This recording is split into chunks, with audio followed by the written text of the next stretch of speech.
Who's been the most impressive rookie for you so far?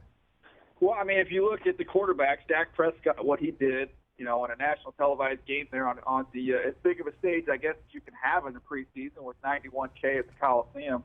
He looked comfortable. I mean, I always, my philosophy on preseason, right or wrong, has always been, look, it's never bad news to play good.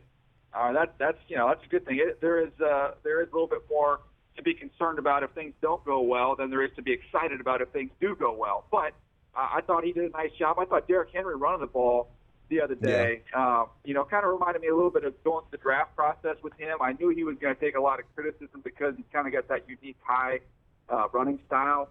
But at the end of the day, sometimes as personnel guys, scouts, GMs, you can look a little bit too long at something. I mean, the guy's big, he's fast, he's explosive. He ran for 2,000 yards in the SEC. Like, it's not rocket science. I think this guy's going to be pretty good. What rookie are you looking for in week 2? Who do you think can flash? Well, I mean, I wanted to see more Carson Wentz, but we won't see him now for a little bit. All these young quarterbacks. Paxton Lynch to me is interesting because that quarterback position up there in Denver. You win a Super Bowl. I think Peyton was 9 touchdowns, 17 picks. They won the whole thing. So I don't know that the bar is all that high for them to still play at a high level. So the more I see of that team, and I think their defense is loaded again, they might be able to allow a young quarterback to play early and kind of go through some of those growing pains and still win some ugly football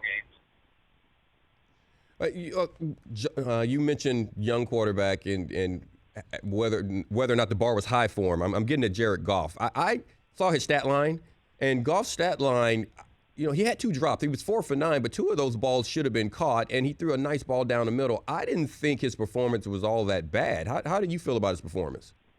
No, I mean, there wasn't a lot to judge. I mean, he gets picked, he gets some pressure, gets hit, and the ball pops up in the air and he gets picked off. Then you had a couple drops.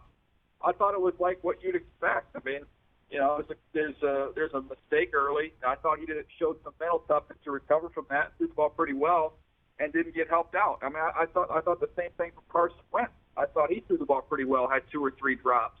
So you can't scout the stat line. You got to watch the tape. I thought there was definitely some signs to be encouraged by. I just thought it sucked from a development standpoint to not get him out there more because I don't know that we're going to see him early in the season, and these preseason reps are pretty precious to get some live bullets flying. And unfortunately, he got a little nicked up on his off shoulder and had to pull him out a little early. The Rich Eisen Show, weekdays at noon Eastern on Audience.